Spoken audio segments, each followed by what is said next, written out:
அல்லாஹ் கேட்பான், எதை கேட்கிறார்கள் என்னிடத்தில்? மலக்குகள் சொல்வார்கள், யா அல்லாஹ் சொர்க்கத்தை கேட்கிறார்கள், யா அல்லாஹ் சொர்க்கத்திற்காக அழைக்கிறார்கள், யா அல்லாஹ் உன்னை. அல்லாஹ் சொல்லுவான், சொர்க்கத்தை அவர்கள் பார்த்ததுண்டா? அந்த மலக்குகள் சொல்வார்கள், யா அல்லாஹ் இவர்கள் சொர்க்கத்தை பார்த்ததில்லை. அல்லாஹ் சொல்லுவான், இவர்கள் சொர்க்கத்தை பார்த்தால் யா அல்லாஹ் இன்னும் ஆசை கொள்வார்கள், இன்னும் அதை நோக்கி வருவதற்குரிய செயல்பாடுகளை செய்வார்கள். அல்லாஹ் கேட்பான், எதிலிருந்து பாதுகாப்பை தேடுகிறார்கள்?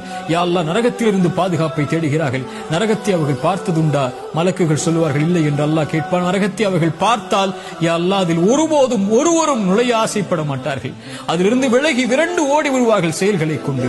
அல்லாஹ் சொல்லுவான், மலக்குகளே, அல்லாஹ்வை பார்க்கவில்லை, சொர்க்கத்தை பார்க்கவில்லை, நரகத்தை பார்க்கவில்லை, என் மீது என்னை நினைவு கூறக்கூடிய இந்த சபைக்கு நான் உங்களை சாட்சியாக வைத்து சொல்கிறேன், அன்னி கத் கஃபர்து லஹும், அவர்கள் எல்லோர்களையும் நான் மன்னிக்கிறேன் என்று.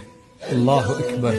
திக்ருல்லாஹி அஸ்ஸ வஜல், அல்லாஹ்வை நினைவு கூறுதல் சதா நேரமும் ரமதானில், காலையிலும் மாலையிலும் வாகனத்திலும் அலுவலகத்திலும் எங்கிருந்தாலும் அல்லாஹு அக்பர், லா இலாஹ இல்லல்லாஹ், சுப்ஹானல்லாஹி வபிஹம்திஹி, சுப்ஹானல்லாஹில் அஸீம், லா ஹவ்ல வலா குவத்த இல்லா பில்லாஹ். இது போன்ற மகத்துவமிக்க திக்ர்களை நாவுகளை கொண்டு நனையுங்கள். அது அல்லாஹ்விற்கு நன்றி செலுத்துவதற்குரிய காரியமாக அமையும்.